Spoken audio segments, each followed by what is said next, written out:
So when my son first started experiencing symptoms, when we became aware of it, he was not diagnosed. It took a while to get any kind of diagnosis. We took him to see a psychologist who had seen him in the past, and he was very resistant to doing any kind of tests or being labeled or diagnosed. So when he was first diagnosed, he basically lied to me and told me the psychologist said everything was fine. He didn't have any problems or diagnoses. And we eventually found out that he was diagnosed with likely bipolar disorder and some features that could be, I think, evident of schizophrenia. But I have a background in experimental psychology, not clinical psychology, but I know enough that diagnoses can sometimes change. They can be a little bit inaccurate. I think he didn't go through a full evaluation. It was not done by a psychiatrist, etc. So I had some questions of whether he really was bipolar or if he was his symptoms were due to drugs, and I think it's still hard to tell when he has incidents of mania or depression.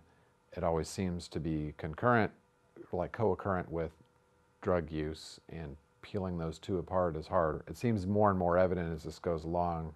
He's bipolar, he's likely schizophrenic, he's complained of hallucinations.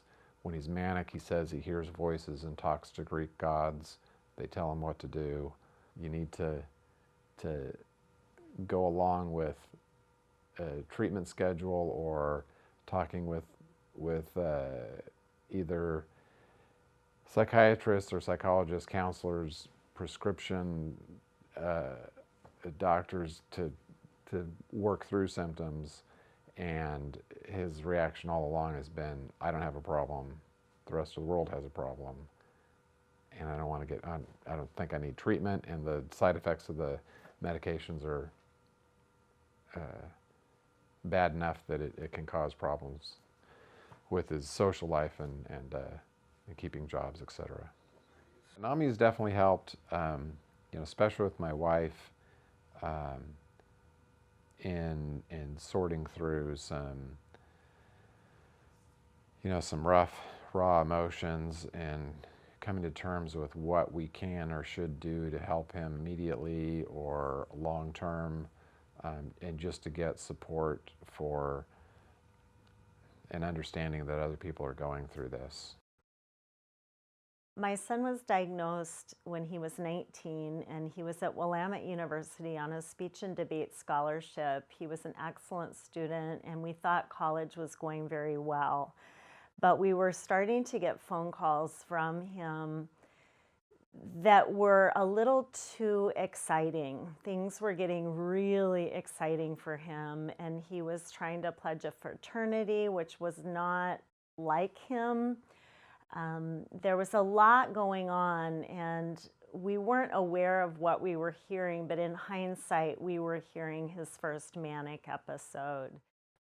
When my son was newly ill, I committed myself to being his caretaker, and I checked in with him every day. I kept him at home. I taught him yoga. I taught him breathing skills. I looked for homeopathic therapies. I sought a doctor. I had a terrible time trying to find help.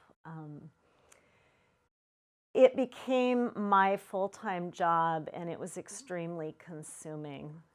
And what I was doing in my attempts to help him wasn't working. I've had a lot of telephone calls that interrupted my life in a really big way. I haven't had one of those calls for a while, but I've had phone calls that interrupted meals out. I've had phone calls that interrupted my sleep. And I don't call it post-traumatic stress disorder. I call it current traumatic stress disorder, because it's not over. It's not a crisis that came and went. It's a crisis that is part of my life.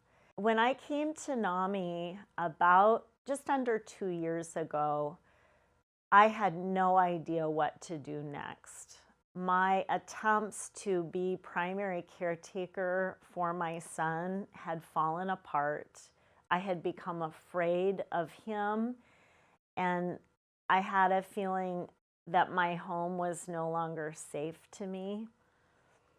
And when I came into NAMI for a support group, I heard a whole bunch of other people telling stories that sounded like my story.